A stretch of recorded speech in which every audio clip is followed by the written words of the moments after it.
Gente, uma cidade de 12 milhões e meio de habitantes, que hoje tem 14% da população idosa, que terá em 2030 20%, que terá em 2050 30%. Um terço da população na cidade de São Paulo em 2050 serão de idosos. Evidentemente que a gente precisa correr muito com as nossas políticas públicas voltadas para esse público. E até por isso que você vai em qualquer um dos nossos centros esportivos, e outro dia eu estive com o Kaká, nosso secretário de esportes, eu contava para o Walter Feldman, a quantidade de idosos que estavam nadando na piscina quentinha, né? Que tinha acabado de reformar, e a gente está agora fazendo a reforma de todo um outro complexo, e vamos fazer um ginásio, todo com atividades para todos, evidentemente, mas sem esquecer das atividades para as pessoas idosas nessa cidade. Eu também, outro dia, fui no nosso CAT, e a cidade de São Paulo, ela está conseguindo, com todo respeito, aqui não é de São Paulo, tá? Aqui não é de São Paulo, seja muito bem-vindo, né? Mas, evidentemente, eu, como prefeito de São Paulo, tenho que falar da cidade, sem, né, nenhum objetivo de poder falar de outras cidades, mas, por exemplo, na área de geração de empregos, Francisco, no último dado anual do CAGED, que é o nosso Cadastro Geral de Empregos do Ministério do Trabalho, nós chegamos na marca da geração de 336 mil empregos formais, Jean. A segunda colocada foi a cidade do Rio de Janeiro, com 82 mil. Então, temos 12 milhões e meio de habitantes, o Rio 6 milhões, o Rio tem metade da população, mas nós crescemos 4 vezes mais na geração de empregos formais do que o segundo colocado, que é o Rio.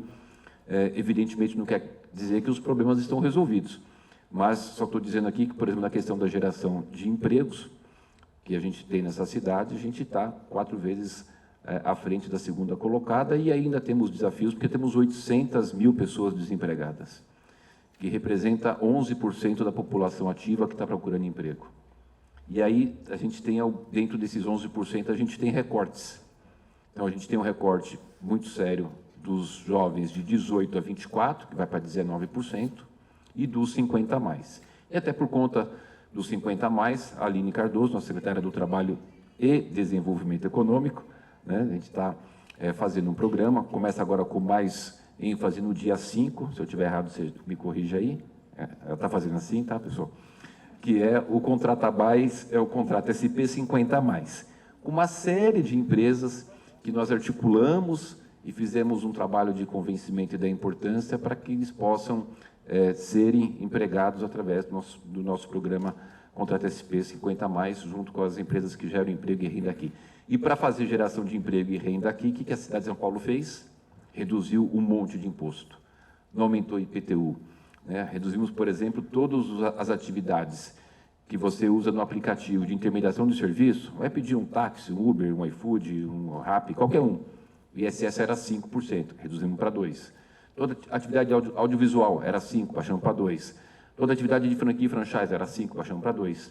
E mesmo assim, a gente reduziu impostos, simplificamos, antes demorava uma eternidade, 121 dias para abrir uma empresa, hoje a gente abre uma empresa em São Paulo com 23 horas, e dentro desse universo todo, né, por que eu estou falando tudo isso?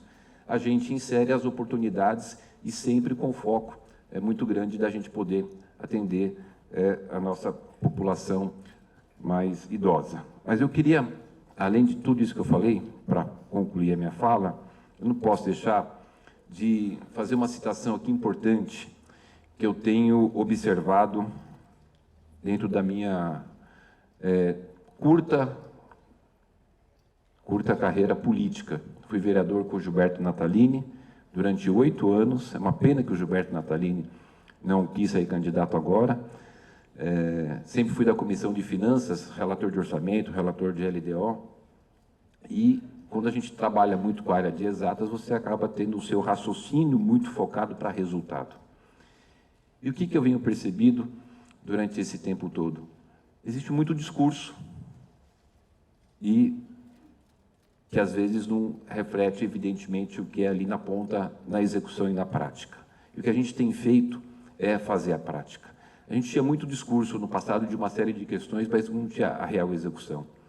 Eu sempre costumo contar para as pessoas que em 1554, ô Laura, foi o quê? Qual que é a sua cidade mesmo? Que o seu Antônio...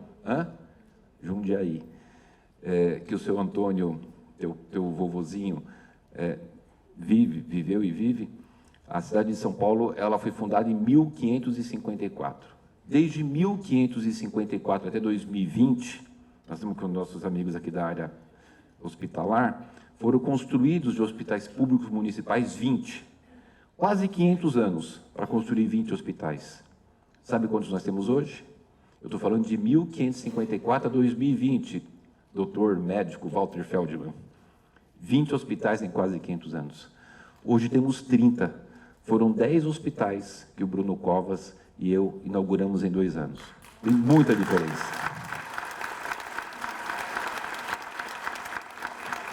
Uma questão muito importante, porque não dá para falar em longevidade se você não tem um sistema de saúde ampliado. Até 2016, o prefeito que terminou o mandato em 2016 deixou 3 UPAs na cidade.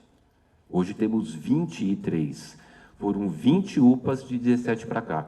Dessas 20 UPAs, eu inaugurei 9 nesse último 1 ano e alguns meses. Então, é muito avanço, né? E quando a gente inaugura equipamento de saúde, você sabe muito bem, a questão não é você construir. Para construir uma UPA e equipar é 8 milhões. O problema é ter uma gestão com planejamento para manter aberta, porque custa 5 milhões por mês. Em 2 meses, o custeio já gastou o investimento. Então, eu queria poder falar aqui dessas questões concretas que a gente está fazendo, mas tem uma que, além, né, dessas que eu sou apaixonado, mas tem uma que tem uma paixão maior, que são o nosso Centro-Dia do Idoso. O Centro-Dia do Idoso, a Laura conhece bem, é um equipamento nosso da Ciência Social, que as pessoas idosas elas vão para o nosso equipamento, passam um dia, faz atividades, visita, vai nos museus, nos teatros, alimentação, atividade física, convivência, fundamental, convivência. Muitos deles têm acupuntura, e aí depois leva a pessoa para sua casa. Só para vocês terem uma ideia, o que só eu inaugurei de Centro-Dia do Idoso, eu vou falar para vocês muito rapidamente aqui, ó. Agosto de 22, na cidade de Tiradentes. Junho de 22 em Perus. Fevereiro de 22 em São Mateus. Fevereiro de 22 em Pirituba. Agosto de 21 em Parelheiros. Agosto de 21 na Penha. Agosto de 21 em Itaquera. Setembro de 21 em Aricanduva. Em abril de 22 em Santo Amaro. Só que eu inaugurei agora nesses últimos meses. A quantidade de equipamentos. E uma coisa que eu queria deixar de destaque para vocês, eu fiz questão de falar os bairros, todos na periferia, quase todos na periferia, com exceção de Santo Amaro. Então, é uma ação muito importante que a gente tem feito para poder fazer o atendimento com relação às pessoas mais idosas e trabalhar a longevidade. E, quando a gente está aqui nesse evento, aí a gente também fala não só de discurso, mas de coisas concretas para a longevidade. Então, a Valesca, o Francisco, o Walter, todos vocês fazerem um evento desse, onde tem 250 palestras, com a transmissão de conhecimento, né, dessa importante atividade, desse importante tema que é a longevidade. Imagina o quanto daqui, né, desse evento, a gente vai sair de condições de melhora para o atendimento da população mais idosa. Então, não poderíamos deixar de estar aqui, né, queria deixar nossos parabéns, parabenizar o vereador Jorge Ato, que acabou de ser papai agora. Como é que chama o nenê? Gael. Acabou de nascer o Gael, papai, primeiro filhinho, e também é pai de um projeto de lei que institui na cidade de São Paulo a Semana da Longevidade. Então, parabéns.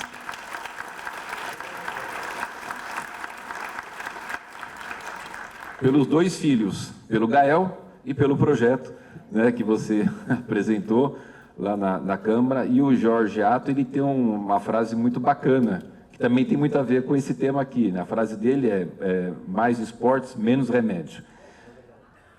Não é isso? Mais esportes, menos remédio.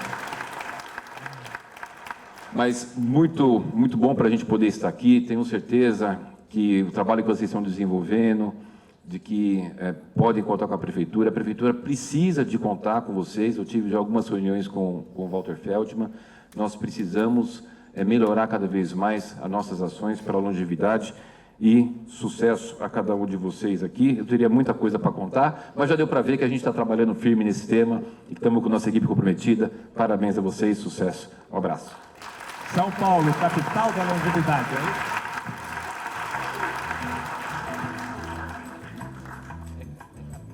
Na verdade é capital da economia. Capital da... Fala... Não, o Francisco me deu aqui faltou dizer uma coisa. São Paulo, capital da economia prateada. Exatamente. E tem muitas ações para poder ser capital da economia prateada, de várias oportunidades. E você vê, eu não poder deixar de falar ali do Zamarco e da Sandra, me perdoa, é meio minutinho só, mas é muito importante. A gente precisa também ter uma coisa, Valesca, Francisco, que é a gratidão. Você sabe que nesse momento da pandemia, que a gente teve o Edson Aparecido liderando, o nosso grande Edson Aparecido, liderando esse processo, e a vacinação começava por quem? Pelos idosos, né? Me lembro muito bem, está aqui a Sandra Sabino, o Zamarco, um dia nós estivemos numa aldeia indígena, lá em Parelheiros, para vacinar os idosos, e uma senhora de 102 anos, eu fui lá e o Edson Aparecido para fazer a vacinação. Então, o quanto teve, né, de atenção para essa população. E só também deixar um outro registro aqui, a gente tem conseguido desenvolver muitas atividades, Laura, por conta dessa parceria com o governador Rodrigo Garcia, né? Você falou do Fusca, que você aprendeu do Fusca, eu já lembrei do Rodrigo Garcia por causa do Fusca. Então não é só você que tem o Fusca laranja, né, que também tem Fusca. E a gente também poder deixar aqui o agradecimento ao governador Rodrigo Garcia por toda a parceria, por toda a dedicação que ele tem feito nas parcerias com a Prefeitura, em especial na política para idosos. Obrigado. Prefeito, qual que é a importância desses eventos para conscientizar e também alertar a população que eles precisam envelhecer com expectativa de vida e também com qualidade? Que a população entenda que em São Paulo existem vários programas de apoio. Exatamente, você falou muito bem, a gente tem uma cidade que está envelhecendo, né, um estado e um país. Só para a gente ter uma ideia, aqui na cidade de São Paulo, hoje nós temos 14% de idosos. Em 2030 serão 20% e em 2050 serão 30%. Portanto, em 2050 teremos quase que 1/3 da população idosa. E é óbvio que as políticas públicas precisam ser desenvolvidas para que tenha uma longevidade e que essa fase da idade possa ser vivida com bastante qualidade. Até por isso a gente tem aqui a participação da Prefeitura, Direitos Humanos, a ADESAMPA, Trabalho, Saúde, junto desse evento, onde terão aqui 250 palestras. Imagina a quantidade de conhecimentos que serão reproduzidos e compartilhados aqui, para que a gente possa melhorar, inclusive, as nossas políticas públicas. Então, é de fundamental importância. Eu queria parabenizar as pessoas que organizaram aqui, Francisco, a Valesca, o Walter Feldman, que é muito importante a gente poder tratar da questão da longevidade.